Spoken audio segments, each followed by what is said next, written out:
Assalamualaikum warahmatullahi wabarakatuh. Perkenalkan, saya Zidan Anugrah Dwi Saputra dari kelas di Perpajakan. Di sini saya akan melakukan presentasi dari mata kuliah akuntansi perpajakan yang bermateri konsep dan pencatatan dari kewajiban jangka pendek berupa utang pajak penghasilan, utang pinjaman, utang atas sewa, wesel, serta dividen. Baik, langsung saja ke materinya. Pengertian dalam kegiatan perusahaan terdapat berbagai kewajiban jangka pendek seperti utang pajak, penghasilan, utang pinjaman, utang sewa, dan dividen. Kewajiban tersebut timbul dari aktivitas operasional maupun pendanaan perusahaan dan harus dicatat dengan benar agar laporan keuangan akurat. Oleh karena itu diperlukan pemahaman mengenai konsep dan pencatatan akuntansi atas kewajiban jangka pendek tersebut. Selanjutnya itu akuntansi utang pajak PPh pasal 21 atas pembayaran gaji karyawan. Nah, akuntansi utang pajak PPh pasal 21 ini pencatatan kewajiban perusahaan atas pajak penghasilan yang dipotong dari gaji, upah, honorarium, tunjangan, dan pembayaran lain yang diterima karyawan. Perusahaan bertindak sebagai pemotong pajak dan wajib menyetorkan PPh pasal 21 tersebut ke kas negara. Nah, untuk mekanismenya itu perusahaan menghitung gaji dan PPh pasal 21, lalu memotong pajak dari gaji karyawan. Setelah itu gaji bersih dibayarkan kepada karyawan dan pajak disetorkan ke kas negara.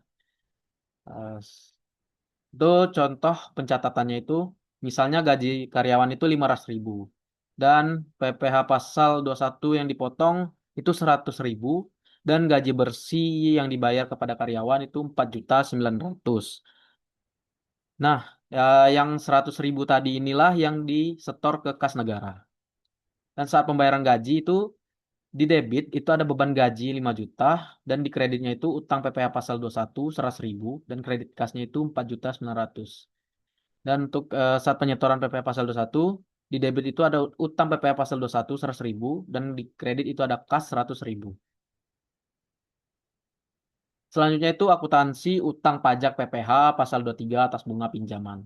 Definisinya itu PPh pasal 23 atas bunga pinjaman adalah pajak yang dipotong atas pembayaran bunga pinjaman kepada pihak lain di dalam negeri. Nah, untuk tarifnya itu tarif PPh pasal 23 atas bunga pinjaman sebesar 15% dari jumlah bruto bunga.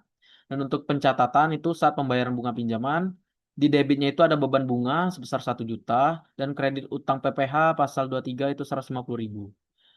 Untuk kredit kasnya itu 850.000. Nah, saat penyetoran debit di debit itu ada utang PPh pasal 23 sebesar 150.000 tadi dan di kredit ada kas sebesar 150.000. Lalu selanjutnya itu akuntansi utang pajak PPh 23 atas sewa. Nah, definisinya itu sewa atas penggunaan harta itu kecuali tanah dan bangunan yang bersifat final. Itu dikenakan pemotongan sebesar 2%. Dalam hal ini, penyewa mengakui biaya sewa sebesar nilai bruto. Namun arus kas keluar dibagi menjadi dua, ke vendor sewa dan ke kas negara. Itu sebagai utang pajak. Dan rumus perhitungan PPh pasal 23 atas sewa itu contohnya itu sewa sebesar 5 juta dan PPh pasal 23 untuk tarif sewa itu 2%, maka 2% dikali 5 juta rupiah itu 100.000. Nah, selanjutnya itu akuntansi utang pajak PPh 26 SPLN. PPh pasal 26 adalah pajak atas penghasilan yang diterima wajib pajak dari eh, luar negeri atau SPLN atau subjek pajak luar negeri dari Indonesia. Untuk tarifnya itu umumnya itu 20% dari jumlah bruto. Bisa lebih rendah jika ada tax treaty dari negara luar negeri tersebut. Nah, untuk contoh kasus, PT Maju Jaya membayar royalti kepada perusahaan luar negeri sebesar 10 juta. Nah, tarif PPh 26-nya itu 20%, seperti yang udah dibahas tadi di tarif. Dan perhitungnya itu 20% dikali 10 juta, maka didapatkan hasil 2 juta rupiah. Dan jumlah yang dibayar ke pihak luar negeri itu 10 juta dikurang 2 juta sama dengan 8 juta rupiah.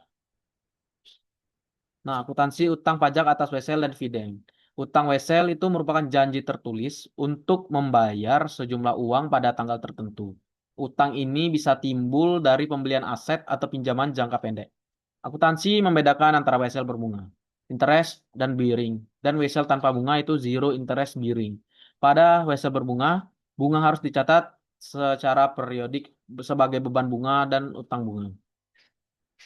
Dan untuk utang dividen, ini kewajiban ini tidak muncul secara otomatis dari laba, melainkan muncul saat dividen telah resmi dideklarasikan oleh Dewan Direksi dalam RUF, RUPS.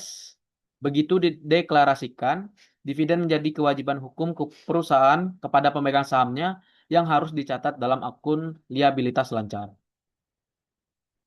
Kesimpulannya itu amortisasi digunakan untuk mengalokasikan biaya aset tidak berwujud dengan dua metode yaitu garis lurus dan saldo menurun. Dan itu kewajiban jangka pendek adalah utang yang harus segera dibayar dan pajak dicatat sebagai utang belum dilakukan pembayaran. Baik, segitu saja penjelasan dari materi akuntansi pajak. Baik, saya akhiri. Assalamualaikum warahmatullahi wabarakatuh.